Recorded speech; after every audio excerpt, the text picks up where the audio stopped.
Assalamualaikum warahmatullahi wabarakatuh. Jadi pagi ini kita akan membahas materi tentang anatomi dan fisiologi manusia, juga terminologi anatominya. Jadi untuk pertemuan kedua ini tepat pada tanggal berapa sekarang? Maaf, di awal ini dia salah pertemuan ini, yang pertemuan kemarin, kalau ini pertemuan pertama. Jadi untuk hari ini pertemuan kedua, dan kita akan bahas, sebelum kita bahas lebih dalam tentang anatomi fisiologi manusia, kita terlebih dahulu harus mengetahui apa sih pengertian dari anatomi, apa sih pengertian dari fisiologi itu, dan bagian-bagiannya apa. Terus kalau terminologinya apa sih terminologi itu, ya. Jadi untuk anatomi itu dia berasal dari bahasa Latin. Ingat, kalau untuk yang biologi tidak lepas dari bahasa Latin itu. Oke, karena bahasa Latin itu adalah bahasa pemersatu bagi ilmu biologi. Banyak sama kayak fisika. Kalau fisika misalnya satuan misalnya kayak satuan kan satuan umumnya itu adalah, kalau panjang itu meter. Kalau dari beberapa negara itu, kayak kita di Indonesia, ada yang menggunakan jengkal, ada yang menggunakan apa sih namanya, depa, kalau nggak salah. Itu kan tidak menyamakan persepsi orang. Jadi dengan meter itu udah menjadi satuan internasional. Begitu pula dengan biologi. Jadi bahasa Latin itu merupakan bahasa pemersatu kita. Jadi kembali lagi ke anatomi. Kalau anatomi itu dia berasal dari suku kata ana dan tomi. Kalau ana itu dia maksudnya adalah bagian atau yang memisahkan. Terus kalau yang tomi itu potongan. Jadi apa ini anatomi? Ilmu yang mempelajari bentuk dan susunan baik secara keseluruhan maupun bagian-bagian serta hubungan alat tubuh yang satu dengan yang lain. Atau bisa disebut dengan ilmu anatomi itu dia membahas tentang bentuk, letak, ukuran, dan hubungan berbagai struktur. Oke. Terus yang kedua, anatomi itu dia ada pembagiannya. Pembagian yang kedua ada regional dan sistem. Kalau untuk regional, dia lebih menitik beratkan kepada bagian atau daerah tertentu, bagian-bagiannya dari tubuh manusia itu. Terus kalau sistem, yang belajar anatomi organ berdasarkan sistem. Jadi ada beberapa organ-organ yang saling bekerja sama membentuk sistem. Oke. Nah, jadi ada inilah anatomi regional. Anatomi regional itu ada bagian kepala, ada bagian dada, bagian perut, ada bagian tungkai. Ini tampak depan, ada ini tampak belakang. Jadi manusia ada vertebrate. Pasti kalian tidak asing dengan kata vertebrate ini, karena pembagian dari mamalia itu ada yang vertebrate dan uninvertebrate. Jadi ada yang bertulang belakang dan yang tidak bertulang belakang, dan kita termasuk yang bertulang belakang. Anatomi sistem, lihat di sana ada sistem respirasi. Dikatakan suatu sistem apabila dia tersusun atas beberapa organ yang saling bekerja sama membentuk suatu sistem. Ya, dari sistem respirasi, sistem endokrin, sistem kardiovaskular. Respirasi itu sistem pernapasan, sistem kardiovaskular itu sistem peredaran darah, endokrin itu sistem hormon, dia berhubungan langsung dengan sistem saraf nervus ini, dan sistem neurosensoris ini. Jadi tiga ini sangat berhubungan sekali. Ada sistem digestivus atau sistem pencernaan, ada sistem urinarius, itu dia sistem urin. Tapi nanti kita akan bahas sistem ekskresi, karena sistem ekskresi itu ada empat organ, termasuk dari ginjal ini. Ada sistem genitalia, sistem reproduksi, dan sistem muskuloskeletal. Muskuloskeletal itu dia hubungannya dengan rangka dan otot. Ada juga sistem imun nanti hubungannya dengan sistem limfatik.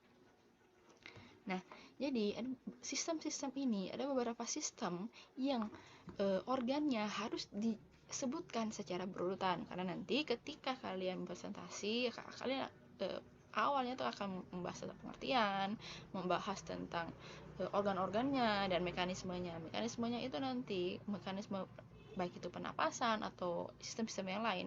Ada beberapa sistem yang harus kalian sebutkan organnya itu berurutan. Nah, kalau tidak berurutan, dia bukan sistem. Tapi kalau dia ya ada sistem, contoh sistem ekskresi, karena tidak tidak mesti menyebutkan secara berurutan, karena 4 organ itu dia tidak berhubungan satu sama lain. Maksudnya tidak seperti sistem-sistem yang lain. Nah, sekarang kita bahas tentang fisiologi. Apa sih fisiologi? Fisiologi itu dia berasal juga dia berasal dari suku kata visi dan logos. Visi itu alam atau cara kerja, logos ilmu pengetahuan. Jadi fisiologi itu ilmu mempelajari tentang fungsi kerja organ-organ tubuh, bagaimana mekanisme kerjanya organ-organ tubuh itu untuk menjalankan aktivitas untuk mempertahankan kehidupan. Apa itu maksudnya mempertahankan kehidupan? Ya, bagaimana sih kita kalau seandainya aktivitas di dalam tubuh kita itu tidak berjalan dengan baik, maka apakah kehidupan kita akan bertahan? Seperti itu. Aktivitas maksudnya menjalankan aktivitas ini, maksudnya metabolisme yang terjadi dalam tubuh kita itu. Nah, sekarang apa sih anatomi dan fisiologi? Anatomi fisiologi yaitu ilmu pengetahuan yang mempelajari tentang susunan atau potongan tubuh dan bagian alat tubuh tersebut bekerja untuk menjalankan aktivitas guna mempertahankan kehidupan. Jadi tadi sudah saya jelaskan menjalankan aktivitas seperti apa, guna mempertahankan kehidupan kan untuk apa, seperti itu. Nah, sekarang kita bahas tentang organisasi kehidupan struktur tubuh manusia. Kalau kalian sudah pernah mengambil mata kuliah biologi sel, kalian tidak akan asing dengan organisasi kehidupan struktur tubuh manusia, karena ketika kalian mempelajari awal dari biologi sel itu kalian akan pelajari ini juga. Dan sel itu merupakan struktur fungsional, struktural penyusun makhluk hidup. Oke, dasar jaringan tubuh yang terdiri atas inti sel atau nukleus dan protoplasma. Oke, dan protoplasma itu sel. Dan nanti dalam protoplasma itu terdapat beberapa organel sel. Makanya kenapa sel itu disebut satuan struktural dan fungsional penyusun makhluk hidup, karena satu sel itu saja sudah bisa hidup sendiri. Jadi dia dalam organel sel itu dia sudah mampu melakukan metabolismenya sendiri, karena di dalamnya itu ada terdapat organela sel yang bisa menghasilkan atau bisa hidup sendiri. Kayak ada organisme yang bersatu, ya kan? Nah, selanjutnya ada jaringan kumpulan dari sel yang bentuk dan fungsinya sama, itu disebut dengan jaringan. Contoh misalnya ada sel darah, kumpulan dari sel darah itu jaringan darah. Kalau ada sel otot, kumpulan dari sel otot itu menjadi jaringan otot, seperti itu.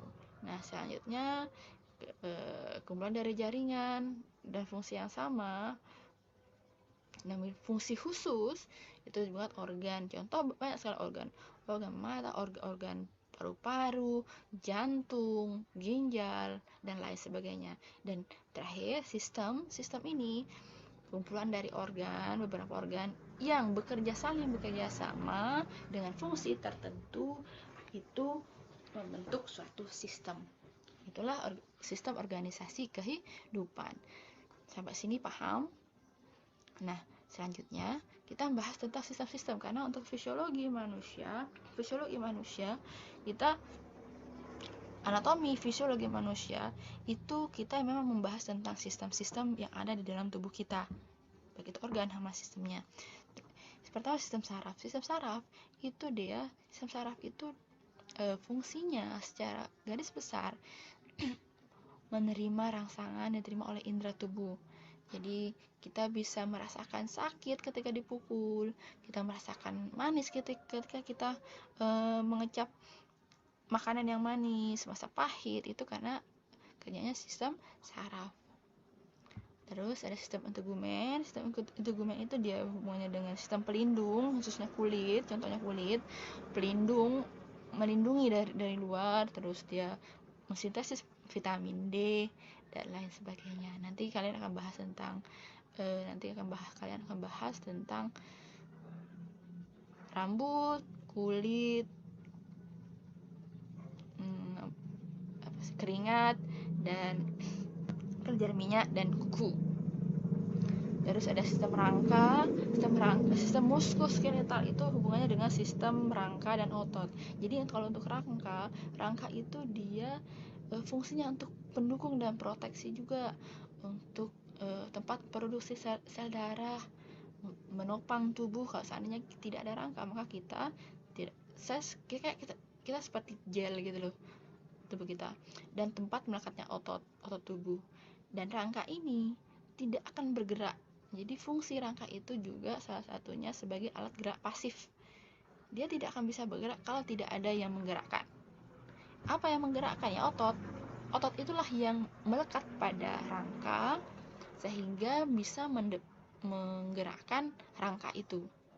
Jadi otot inilah yang berperan sebagai alat gerak aktif. Untuk sistem pencernaan dia berfungsi secara garis besar untuk menyediakan makanan, air, dan elektrolit bagi tubuh dari nutrien yang dicerna sehingga siap diabsorpsi. Terus respirasi. Kalau untuk respirasi itu nama lainnya adalah sistem pernapasan. Sistem pernapasan di mana dia berfungsi secara garis besar dari sistem pernapasan ini adalah untuk mengedarkan oksigen dan karbon dioksida antara darah dan paru-paru. Sistem kardiovaskular itu sistem peredaran darah.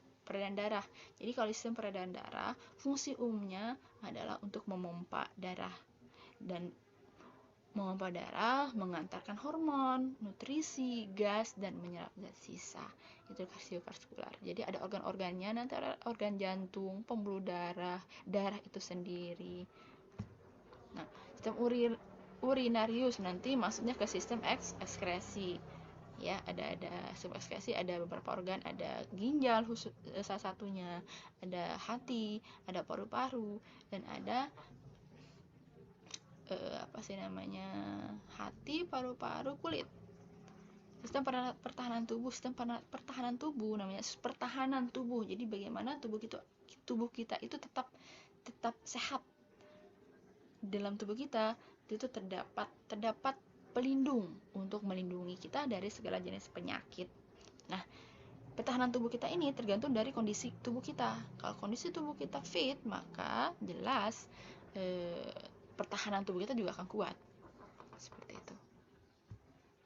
Sistem reproduksi ada sistem reproduksi pria dan wanita. Kalau untuk reproduksi otomatis untuk laki-laki itu menghasilkan sperma dan hormon laki-laki. Kalau untuk yang perempuan itu dia untuk menghasilkan ovarium, untuk menghasilkan sel telur dan hormon-hormon wanita untuk keberlangsungan hidup kita. Nah, selanjutnya ada terminologi, penjelasan tentang apa yang dimaksud dari istilah-istilah anatomi itu. Dari istilah-istilah, penjelasan tentang apa yang dimaksud dengan suatu istilah. Nah, kalau terminologi anatomi berarti dia penjelasan langsung tentang istilah-istilah anatomi. Ya kan, ada posisi anatomi khusus tubuh di mana orang berdiri tegak. Ini dibagi 3. Ada koronal, ini bagian ini ada koronal, bagian atas sini, transversal, tengah sini, yang tengah ada sagittal.